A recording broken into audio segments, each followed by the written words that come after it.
அனைவருக்கும் வணக்கம். மிதுன ராசி அன்பர்களுக்கு 12/4/2026 முதல் 18/4/2026 வரை, பங்குனி மாதம் 29 முதல் சித்திரை மாதம் 5ஆம் தேதி வரை இந்த நாளுக்கான, இந்த வாரத்துக்கான ராசி பலன். அனைவருக்கும் தமிழ் புத்தாண்டு நல்வாழ்த்துக்கள். மிதுன ராசி அன்பர்களுக்கு உங்களுடைய ராசிநாதன் 10ஆம் இடத்தில் நீசகதியில் இருந்து அருளாட்சி செய்து கொண்டிருக்கிறார். நீங்கள் எது செய்ய வேண்டும் அப்படின்னு தீர்மானிக்கக்கூடிய காலம். மிகவும் தைரியசாலி, தைரியத்தோடு இருந்து செயல்பட்ட கூடிய தன்மை இருக்கக்கூடியவர்கள் இந்த மிதுன ராசி அன்பர்கள். ஜென்மத்தில் குரு அமர்ந்திருந்தாலும் உங்களுக்கு 10ஆம் இடத்துல சனி, சூரியன், புதன், செவ்வாய் போன்ற கிரகங்கள் அமர்ந்து யுத்த கிரகமாகவே உட்கார்ந்துருக்குது. கவனமாக இருந்து வரக்கூடிய காலம். நிதானித்து செயல்பட்டால் நம்மளுக்கு வாழ்க்கையில வெற்றி.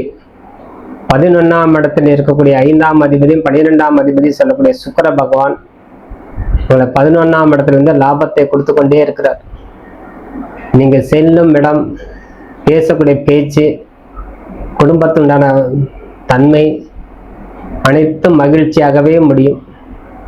சுக்கிர பகவான் உங்களுக்கு பரிபூர்ண கிருபா கடாட்சத்தோட உங்களை வழி நடத்தி செல்வார். ராகு பகவான் 9ஆம் இடத்துல இருந்து பாக்கியத்தை கொடுத்து கொண்டே இருக்கிறார். அல்ல கிடைக்கும் சொல்லுவோம்.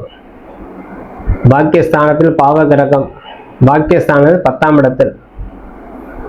அப்போ தொழில் ஸ்தானம் நல்லா மேல் நோக்கி செல்லக்கூடிய தன்மை.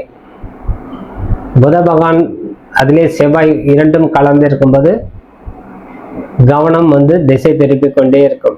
செவ்வாய் சனி யுத்த கிரகமாக அமரும் போது நம்ம மனதில் ஏதேனும் ஒரு கவலைகள், இனம் புரியாத ஒரு போராட்டம் உருவாகிறதுக்கு உண்டான காலம். நான் கரெக்டாக தானே இருக்கிறேன், நான் மகிழ்ச்சியாக தானே இருக்கிறேங்கிறது உங்களுக்குள்ளே ஒரு கேள்வி உருவாகும். நம்ம என்ன செய்தோம், நம்மளுக்கு யாருக்கு என்ன கெடுதலும் செய்யலை, நம்மளுக்கு ஏன் இந்த அளவுக்குலாம் மனசுல தேவையில்லாத குழப்பம் நீடிக்குது அப்படிங்கிறது உங்களுக்கு இந்த மிதுன ராசி அன்பர்களுக்கு ஓடிக்கொண்டே இருக்கும். எந்த செயல் செய்தாலும் நம்ம சரியான முறையில செய்து முடிக்கக்கூடியவர்கள். நான் சரியான முறையில முடித்து கொடுப்பேன், இப்பொழுது என்னால முடியல, உடல் ஏதேனும் ஒரு வகையில கொஞ்சம் பலகீனம் பண்ணுது, தடுமாற்றத்தை கொடுக்குது அப்படிங்கிறது எண்ணம் உருவாக்கக்கூடிய நேரம். உங்களுக்கு முயற்சி ஸ்தானத்துல கேது பகவான் இருக்கும்போது உங்க முயற்சி எப்பவுமே நீங்க கைவிட மாட்டீங்க. எது நடந்தாலும் பார்த்துக்கலாம். தோல்வியாக இருந்தாலும் அது வெற்றிக்குண்டான பாதையில நம்ம நடத்தி செல்லணும்ங்கிறது உங்களுக்கு தன்னை அறியாமலே ஏற்படுத்தி கொண்டே இருக்கும். சந்திர பகவான் இந்த வாரத்தில் 8ஆம் இடத்துல இருந்து 9, 10, 11ஆம் இடம் 3 ஸ்தானம் மாறும்போது உங்களுக்கு படிப்படியாகவே மனநிலை மாற்றத்தை ஏற்படுத்தி கொள்ளும். ஆக இந்த மிதுன ராசி என்பர்கள் எப்படிப்பட்ட குறைபாடாக இருந்தாலும் ஜெயித்தே காட்டுவீங்க. இந்த சமயத்தில் நம்ம செய்யறது சரியா அப்படிங்கிறது நீங்க ஏற்கனவே கேட்டுக்கொண்டீங்க. ஆனா சரியேங்கிறது உங்களுக்கு விடை கிடைத்துவிடும். போராட்டமான மனநிலை சரியாகக்கூடிய காலம் உருவாக்கி கொண்டே போகும். ஆகவே நிதானித்து செயலாற்றணும். குடும்பம் நல்ல மேன்மை அடையக்கூடிய தன்மை. உங்க ராசிக்கு 7ஆம் அதிபதி சொல்லக்கூடிய குரு பகவான் உங்க ராசியிலே அமர்ந்து இருப்பது கணவன் மனைவிக்கு உண்டான ஒற்றுமை அதிகரிக்கக்கூடிய தன்மை.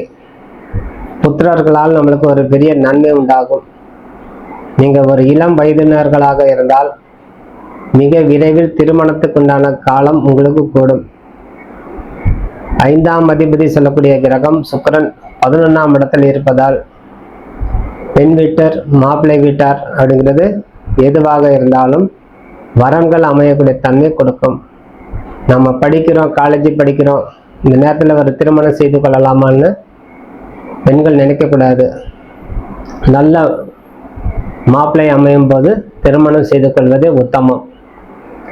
காலம் கனிந்த பின் வரன்களை தேடுவது மத்தியமமான பலன் கொடுக்கும். இயற்கையாக கிடைக்கும் போது நம்ம தெய்வ அனுகிரகத்தோட கிடைக்கும், குலதெய்வ ஆசீர்வாதத்தோட கிடைக்கும். அதிலே நம்மளுக்கு வெற்றி கிடைக்கும்.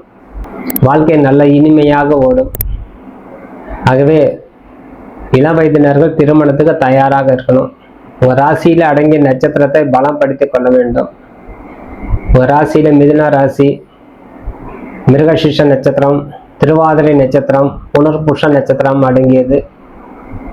ஆகவே உங்க ராசியில மிருகசீஷ நட்சத்திரம் நீங்க பிறந்திருந்தால் திருவாதிரை நட்சத்திரம் மாலை பொழுது சிவபெருமானுக்கு வில்வத்தாலும் தும்பப்பூவால அர்ச்சனை செய்து கொள்ளணும், அல்லது மறிக்குழந்து வச்சு அர்ச்சனை செய்து கொள்ளணும்.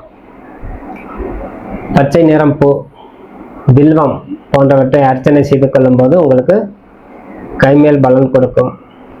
நீங்க ஒரு திருவாதிரை நட்சத்திரம், ஆனால் புனர்புஷ நட்சத்திரம் அன்று ஆலயம் சென்று கிருஷ்ண பரமாத்மனை ராமபிரானை வழிபாடு செய்து வரணும். அதே அளவு முருகப்பெருமானை வழிங்கி வரணும். முருகா முருகா முருகா சொல்லி வரணும். ராம ராம் ராம் ராம். அப்போ ஒரு ஆஞ்சநேயர் கோயில் அருகாமையில் இருந்தால் ஆஞ்சநேயருக்கு போய் பூஜை செய்து வரும்போது உங்களுக்கு அந்த மிதுன ராசியில இருக்கக்கூடிய திருவாதிரை நட்சத்திரம் பலம் பெறும். ஆகவே திருவாதிரை நட்சத்திரக்காரர்கள் புனர்பூஷ நட்சத்திர பூஜை செய்யணும். இப்போ புனர்பூஷ நட்சத்திரம் நான் பிறந்திருக்கிறேன், மிதுன ராசி, இப்போ பூச நட்சத்திரம் போய் பெருமாளை போய் சேவிச்சுட்டு வரணும். பெருமாள் ஆலயம் சென்று, முருகன் ஆலயம் சென்று தவறாம யார் வழிபாடு செய்கிறாங்களோ அந்த நட்சத்திரத்தை உண்டான பலன் உங்களுக்கு அதிகரிக்கும். அந்த நேரத்தில் இந்த சொன்னது மிருகசீஷ நட்சத்திரம் உடையவர்கள் திருவாதிரை, திருவாதிரை நட்சத்திரம் உடையவர்கள் புனர்பூஷம், புனர்பூச நட்சத்திரம் உடையவர்கள் பூஷம். அந்த நேரத்தில் பணம் பேங்க்ல செலுத்துவது, பணம் வாங்குவது, நல்ல ஒரு பொருள் வாங்குவது உத்தமமான பலன் கொடுக்கும். நீங்கள் எந்த பொருள் வாங்கியிருந்தாலும் அது உங்களுக்கு காலத்துக்கு நீடித்து நிற்கும். நீங்கள் பேங்கில் பணம் செலுத்திங்கன்னா சேமிப்பு அதிகரிக்கும். ஆகவே நீங்கள் ஏதேனும் ஒரு துறையில் முதலீடு செய்கிறதா இருந்தால் அந்த முதலீடு மேலும் மேலும் வளர்ச்சி அடையும். ஆகவே இந்த மிதுன ராசிகள் இந்த சூட்சுமத்தை அறிந்து தாராளமாக உங்கள் வாழ்க்கையை மேம்படுத்திக் கொள்ளுமாறு விடைபெறுகிறேன். நன்றி, வணக்கம். ஜெயபாலா, ஜெயபாலா வாழ்க. நன்றி, வணக்கம்.